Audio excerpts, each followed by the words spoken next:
Assalamualaikum warahmatullahi wabarakatuh. Berjumpa lagi.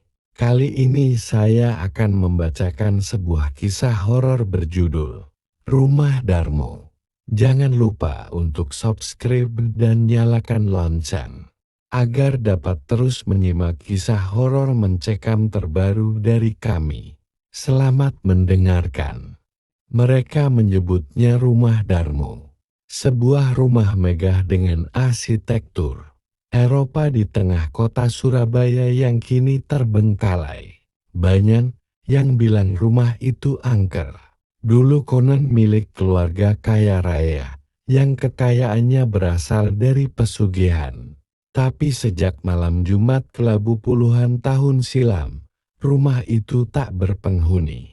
Keluarga itu hilang. Begitu saja.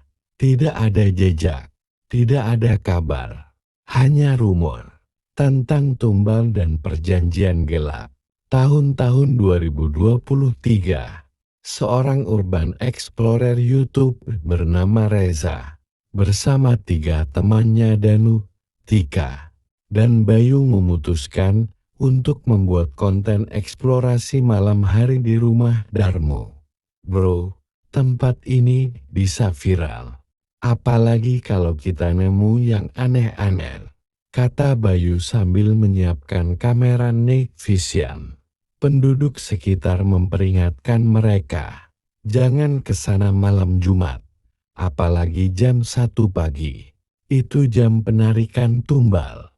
Banyak yang masuk, gak keluar. Tapi peringatan itu hanya dianggap bumbu pemanis konten.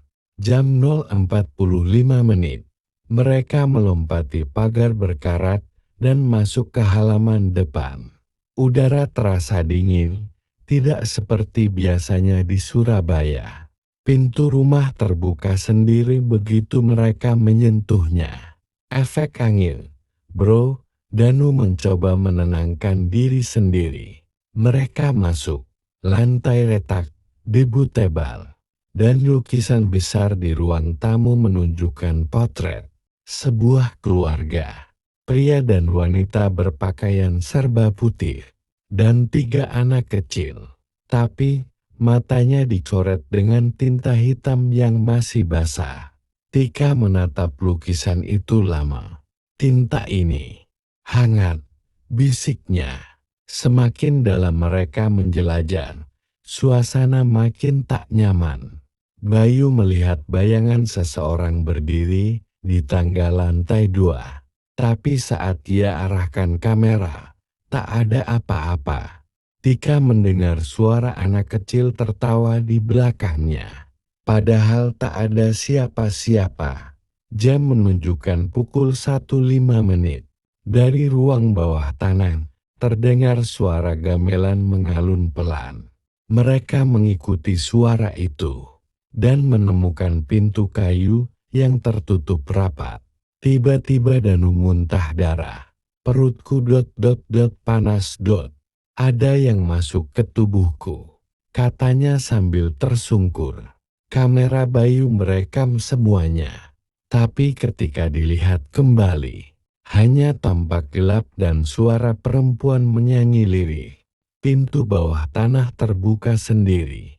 Aroma anjir menyeruak. Mereka turun dengan senter, menemukan ruang sempit penuh lilin, sesajen, dan tulang-tulang kecil sepertinya milik anak-anak.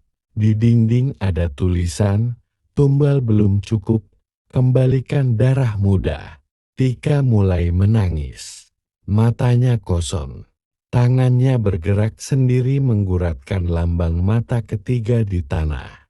Bayu menjerit saat melihat kamera menunjukkan sosok wanita tinggi dengan rambut menjuntai. Berdiri tepat di belakang Reza.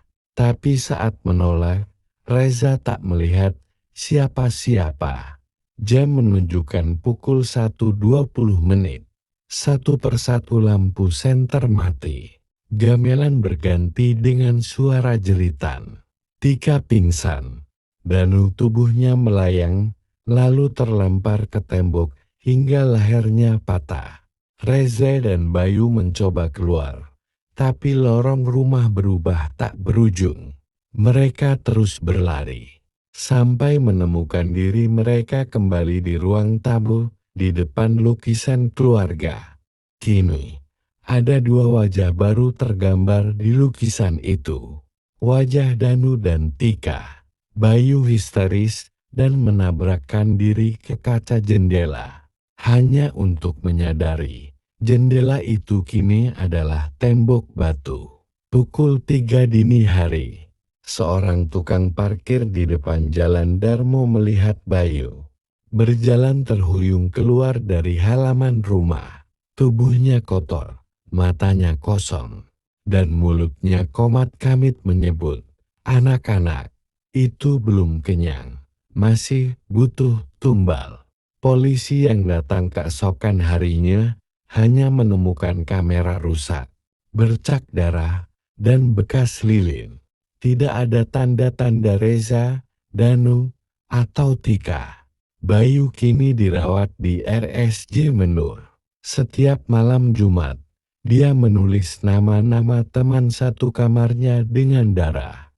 Petugas yang berjaga bersumpah pernah melihat bayangan anak-anak berlarian di lorong kamar Bayu, tertawa sambil membawa lilin merah. Dan sejak video Reza diunggah oleh orang tak dikenal, beberapa orang yang mencoba mengulang eksplorasi ke rumah Darmo tidak pernah kembali.